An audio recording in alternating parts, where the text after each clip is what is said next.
সোমবার বিশ্ব পরিবেশ দিবসকে সামনে রেখে রাজ্যের মুখ্যমন্ত্রী ডক্টর মানিক সাহা আগরতলায় মহারাজগঞ্জ বাজারে বৃক্ষরোপণ কর্মসূচিতে অংশগ্রহণ করেন।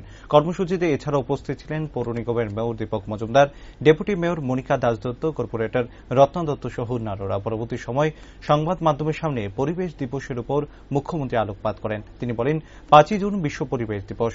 পরিবেশ যদি ঠিক না থাকে তাহলে মানুষের জীবন অস্তিত্বের মুখে পড়বে।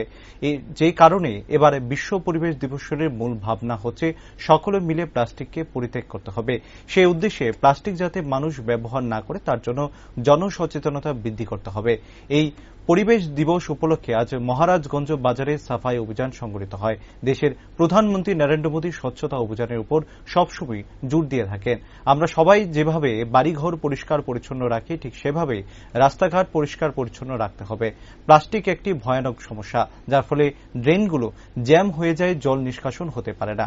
মুখ্যমন্ত্রী সকলের কাছে আহ্বান রাখেন সবাই যেন প্লাস্টিক ব্যবহার বর্জন করেন।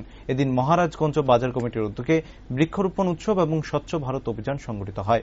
এই কর্মসূচিতে ব্যবসায়ী সহ সকলের উপস্থিতি ছিল বেশ লক্ষণীয়। আমরা সবাই জানি যে যদি পরিবেশ ঠিক না থাকে তাহলে কিন্তু আমাদের জীবন অস্তিত্বের মুখে থাকে। তো সেই কারণে আমাদের এইবারের যে স্লোগান, প্লাস্টিককে কমপ্লিটলি এটাকে পরিত্যাগ করার যে স্লোগান, সেটা এবার আমরা সমস্ত বিশ্বব্যাপী সেটা নিয়েছে।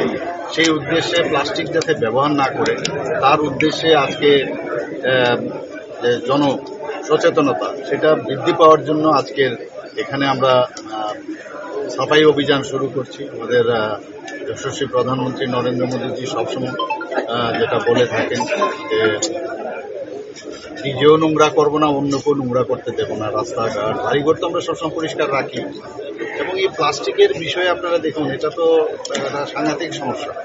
কারণ এই প্লাস্টিক কিন্তু ডিগ্রেডেবল না।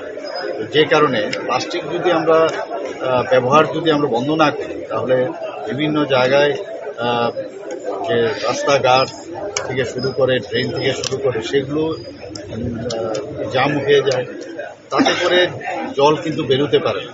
সবাই জানে রাস্তাঘাটে জল জমে যায়। তো সেই কারণে এইবারের সবার কাছে আমি অনুরোধ করব যে ত্রিপুরাতে যেহেতু আজকে আমরা মহারাজগঞ্জ বাজারে এখানে বাজার কমিটির মাধ্যমে আমরা এখানে স্বচ্ছ ভারত অভিযান করছি আজকে, কিন্তু প্লাস্টিককে কিন্তু আমাদের ব্যবহার বন্ধ করা উচিত।